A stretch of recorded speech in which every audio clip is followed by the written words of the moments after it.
এখানে এসে দেখলাম মাটির বাড়ি যাদের পাওয়া দরকার তারা বাড়ি পায়নি, এবং যারা দিয়েছে টাকা দিয়ে ঘর নিয়েছে। আর রাস্তাঘাট যাওয়ার মতো নয়, কোনো দুর্ঘটনা ঘটলে বাই চান্স কোনো অ্যাম্বুলেন্স আসে নিয়ে যেতে পারবে না কোনো পেশেন্টকে, রুগীকে। আমরা বিগত 15 বছর দেখতে পাচ্ছি, এটা ডায়মন্ড হারবার মডেলের অন্তর্গত। এখানকার বর্তমান সাংসদ অভিষেক ব্যানার্জি তার এরিয়াতে কিভাবে রাস্তার পরিস্থিতি, যারা পাওয়ার লোক তারা পায়নি ঘর, যারা পেয়েছে বা যাদেরকে দেওয়া হয়েছে তাদের কাছ থেকে কারুর কাছ থেকে 10,000, কারুর কাছ থেকে 20,000 এইরকম করে মানুষের কাছ থেকে টাকা নেওয়া হয়েছে।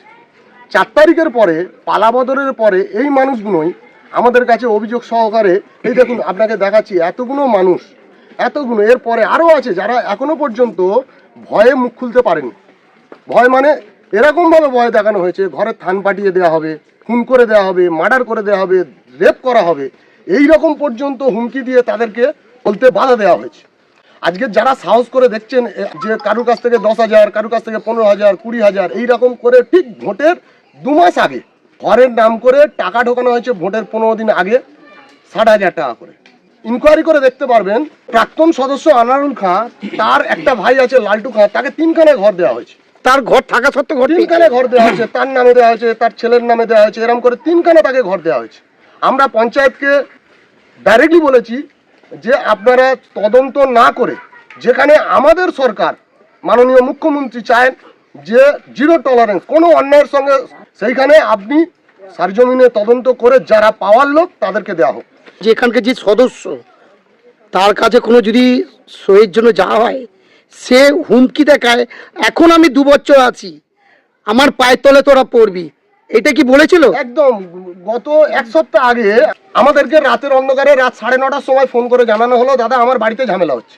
আমরা বুথের সভাপতিকে নিয়ে আমরা এলাম, এসে দেখলাম অকথ্য ভাষায় গালাগালি, মারবো ধরবো, ধুমকি দেওয়া, মার্ডার করে দেবো, এখনও 2 বছর সময় আছে, আমার পায়ের তলায় এসে পড়তে হবে।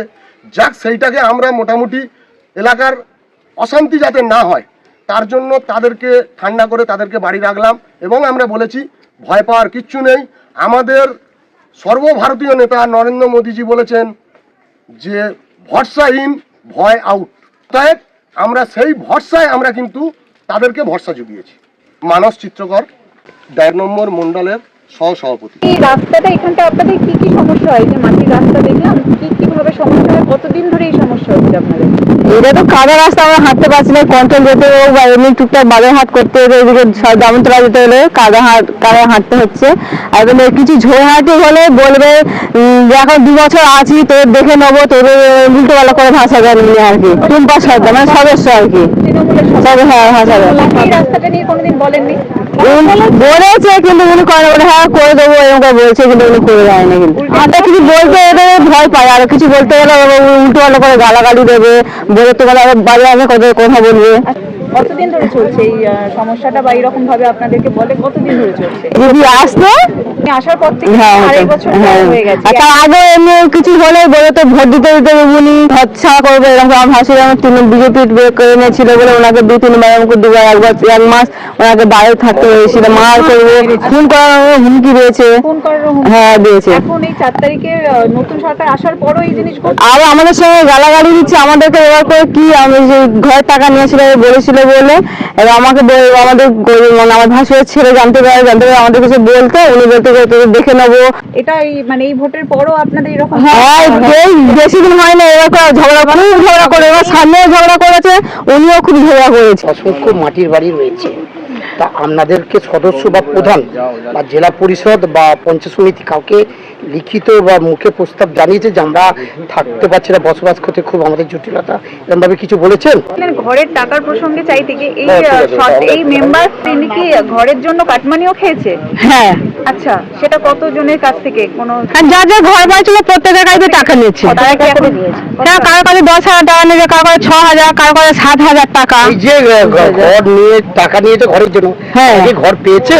হ্যাঁ কিন্তু তার টাকা টাকাটা টাকা যারা ডুবিয়েছিল তাদের কাছে প্রত্যেকের কাছে প্রত্যেকের কাছে টাকা নিয়েছে। এখন এই যে যারা কাটমানি নিয়েছে তাদের টাকা ফেরত হচ্ছে, ইনি টাকা ফেরত দেয়নি। না না না, টাকা ফেরত দেয়নি, টাকা ফেরত এই দেয়নি। যে রাস্তাটা আমরা দেখলাম এত খারাপ, এই রাস্তাটা দিয়ে কতগুলো গ্রাম বা কতগুলো পাড়ার মানুষ আপনারা যাতায়াত করেন? কোলার টোলার থেকে মানে 4-5টা গ্রাম মানুষ সব যাওয়া আসে, 3 লাখ সব যাওয়া আসা করে।